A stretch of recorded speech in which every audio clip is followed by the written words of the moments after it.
بسم اللہ الرحمن الرحیم۔ عن عمر بن الخطاب انه خرج يوما الى مسجد رسول اللہ صلی اللہ علیہ وسلم۔ عمر بن خطاب رضی اللہ عنہ سے روایت ہے کہ وہ نکلے ایک دن مسجد کی طرف، اللہ کے رسول کی مسجد کی طرف، یہ مسجد نبی کی طرف۔ فوجد معاذ بن جبل، تو انہوں نے پایا معاذ بن جبل کو قائداً بیٹھا ہوا، عند قبر النبی صلی اللہ علیہ وسلم، نبی پاک صلی اللہ علیہ وسلم کی قبر کے پاس، یبکی، وہ رو رہے تھے۔ فقال، حضرت عمر نے فرمایا، ما یبکی کا، کس چیز نے آپ کو رلایا ہے؟ قال یبکینی شیء، حضرت معاذ نے فرمایا کہ مجھے رلا رہی ایک چیز، سمعتہ من رسول اللہ صلی اللہ علیہ وسلم، جو میں نے سنی تھی رسول اللہ صلی اللہ علیہ وسلم سے، یقول، فرما رہے تھے، ان بے شک یسیرہ، معمولی سا، الریا، ریاکاری، دکھاوا، شرکن، شرک ہے۔ ومن عادى للہ ولیا، ومن، جو شخص عادہ، دشمنی کرتا ہے، للہ ولیہ، اللہ کے ولی سے، فقد بارز اللہ، اس نے دعوت دے دی اللہ کو، بالمحاربہ، جنگ کی۔ ان اللہ، بے شک اللہ، یحب الابرار، محبت کرتے ہیں ان لوگوں سے جو نیک ہوں، الاتقیاء، متقی ہوں، الاخفیاء، چھپے ہوئے ہوں، الذین، وہ لوگ، اذا غابوا، جب وہ غائب ہوتے ہیں، لم یتفقدوا، تو تلاش نہیں کیے جاتے، وان حضروا، اگر وہ حاضر ہوتے ہیں، لم یدعوا، ان کو دعوت نہیں دی جاتی، ولم یقربوا، اور ان کو قریب نہیں کیا جاتا، قلوبہم مصابیح الہدیٰ، ان کے دل ہدایت کے چراغ ہیں، یخرجون من کل غبراز مظلمہ، وہ نکل جاتے ہیں ہر تاریک آندھی سے۔ حدیث کا خلاصہ یہ ہوا کہ حضرت عمر رضی اللہ عنہ ایک دن مسجد نبی کی طرف گئے، تو حضرت معاذ رضی اللہ عنہ کو دیکھا کہ وہ حضور صلی اللہ علیہ وسلم کی قبر پہ بیٹھے ہوئے رو رہے تھے۔ حضرت عمر نے پوچھا، بھی معاذ آپ کیوں رو رہے ہو؟ تو انہوں نے کہا، جی میں نے ایک حضور سے حدیث سنی تھی، مجھے وہ یاد آ گئی، وہ مجھے رلا رہی ہے۔ حضرت عمر نے پوچھا، کون سی حدیث ہے وہ؟ تو انہوں نے فرمایا کہ میں نے ایک تو یہ سنا تھا کہ حضور صلی اللہ علیہ وسلم نے فرمایا تھا، معمولی سی ریاکاری، دکھاوا بھی شرک ہے، یعنی کوئی آدمی عبادت کرتا ہے اس نیت سے تاکہ لوگ دیکھ کے میری تعریف کریں، لوگ دیکھیں، لوگ اچھا سمجھیں، یہ ریاکاری اور دکھاوا اگر تھوڑا سا بھی ہو تو یہ شرک ہے۔ تو ہم کوشش کریں جو بھی عبادت کریں، دنیا کام کریں، تو وہ اس مقصد کے لیے کریں، اللہ کو راضی کرنے کے لیے عبادت کریں، دنیا کام مقصد کے لیے کریں، لوگوں کو دکھانے کے لیے نہ کریں۔ نماز پڑھ رہے ہیں، روزہ رکھ رہے ہیں، صدقہ خیرات کر رہے ہیں، اس وقت دل میں نیت، ارادہ یہ ہو کہ میں اللہ کی رضا کے لیے کر رہا ہوں، اللہ مجھ سے راضی ہو جائیں، خوش ہو، مجھے اجر دیں، ثواب دیں، اور اللہ کی مخلوق کو فائدہ ہو، صدقہ اس لیے کر رہا ہوں۔ کپڑا اچھا، جوتا اچھا پہن رہے ہیں، سواری اچھی استعمال کر رہے ہیں، مکان اس لیے بنا رہے ہیں، تو نیت یہ ہو اپنے راحت اور سکون، فائدے کے لیے بنا رہا ہوں میں، یہ نیت ہو۔ یہ نیت نہ ہو کہ تاکہ لوگ دیکھ کے تعریف کریں، لوگ مالدار سمجھیں، بڑا آدمی سمجھیں، یہ ریاکاری اور دکھاوا ہے۔ تو حضور نے فرمایا معمولی سی ریاکاری بھی شرک ہے۔ دوسری بات حضور صلی اللہ علیہ وسلم نے یہ فرمائی تھی کہ جو شخص اللہ کسی ولی سے دشمنی کرتا ہے، وہ گویا کہ اللہ تعالیٰ کو جنگ کی دعوت دیتا ہے۔ اب پہلی بات یہ اس سے معلوم ہو کہ بندہ اللہ کے ولی سے دشمنی نہ کرے۔ اللہ کا ولی کون ہوتا ہے؟ تو اللہ کا ولی وہ ہوتا ہے جو دین کے فرائض، واجبات کو ادا کرتا ہو اور بڑے گناہوں سے بچتا ہو، حلال روزی کھاتا ہو۔ اس میں تین چیزیں ہیں، وہ اللہ کا ولی ہے۔ دین کے اتنے فرائض ہیں، نماز، روزہ، حج، زکوٰۃ، یہ بندوں کے حقوق اس کے ذمہ ہے، حلال کمانا، وہ یہ ادا کرتا ہو۔ کہیں ملازم ہے تو ملازمت صحیح طریقے سے کرتا ہو، جو یہ فرائض واجبات ہیں ان کو صحیح ادا کرتا ہو دین کی تعلیمات کے مطابق، اور نمبر دو، بڑے گناہوں سے بچتا ہو، کبیرہ گناہ نہیں کرتا۔ پھر وہ کوئی بھی کام کرتا ہے، وہ فروٹ کی ریڑھی لگاتا ہے، وہ موچی ہے، وہ تیلی ہے، وہ دھوبی ہے، وہ نائی ہے، جو بھی یہ اس میں تین صفات ہیں، وہ اللہ کا ولی ہے۔ تو ہم کوشش کریں کسی ولی کو، اللہ کے ولی کو خاص طور پہ، ویسے تو عام طور پہ کسی کو بھی، جانوروں کو بھی تکلیف پہنچانے کی اجازت نہیں ہے، لیکن خاص طور پہ اللہ کسی ایسے نیک بندے کو تکلیف نہ پہنچائیں۔ اگر تکلیف پہنچا رہے ہیں تو کہ اللہ کو ہم جنگ کی دعوت دے رہے ہیں کہ اللہ مجھ سے جنگ کر لے، جس سے اللہ جنگ کرے وہ جیت سکتا ہے؟ نہیں۔ اچھا، دشمنی کا مطلب کیا ہے؟ دشمنی کا مطلب یہ ہے کہ آدمی کسی ایسے اللہ کے ولی کو تکلیف پہنچائے کسی بھی طریقے سے، اس کو زبانی تکلیف پہنچاتا ہے، مثلا جھوٹا الزام لگاتا ہے، اس کی چغلی کرتا ہے، اس کی غیبت کرتا ہے، اس کا راز فاش کرتا ہے، اس کی کمزوریاں ظاہر کرتا ہے، یا اس کا مال ناحق لے لیتا ہے، یا اس کے ذمہ اس کا مال ہے وہ ادا نہیں کرتا حق، یا اس کی زمین مکان پہ ناحق قبضہ کر لیتا ہے، یہ ساری تکلیف پہنچانے کی شکلیں دشمنی ہیں۔ تو جو ایسا کرے گا تو اللہ تعالیٰ کا اس سے اعلان جنگ ہے۔ معاشرے میں بہت سے لوگ شریر ہیں، بہت زیادہ بہت شریر ہیں، ان کا مقصد ہی لوگوں کو تنگ کرنا ہے، اس بھائی کو، اس بہن کو، پڑوسی کو، رشتہ دار کو، محلے دار کو۔ تو ان لوگوں کے لیے خاص طور پہ یہ حدیث ہے جو کسی کے پیچھے پڑے رہتے ہیں کہ وہ اللہ کے کسی ولی سے خاص طور پہ دشمنی نہ کریں، ورنہ اس کے نتائج نکلتے ہیں دنیا میں، اس کے معاملات خود بہت خراب ہو جاتے ہیں۔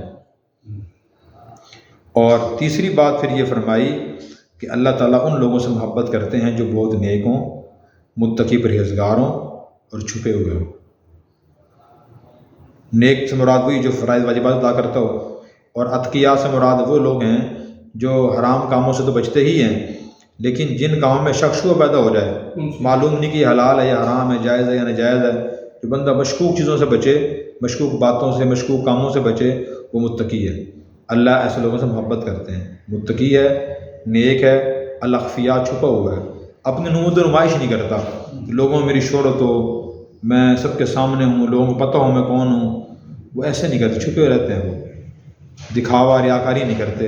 اللہ ایسے لوگوں سے محبت کرتے ہیں جن میں یہ صفات ہوں۔ جب وہ غائب ہوتے ہیں وہ پوچھتا نہیں ان کا فلاں بندہ کہاں ہے، جب وہ حاضر ہوتے ہیں لوگوں کو کسی فنکشن میں بلاتے ہیں، دعوت نہیں دیتے، تو نہ بلائیں، لوگ غائب ہوں تو لوگ نہ تلاش کریں۔ اگر یہ صفات ہیں اللہ ان سے محبت کرتے ہیں۔ ہم یہ کوشش کریں اپنے اندر صفات پیدا کریں، ہم نیک بھی بنیں، متقی بنیں، اور نام و نمود ریاکاری سے بچنے کی کوشش کریں۔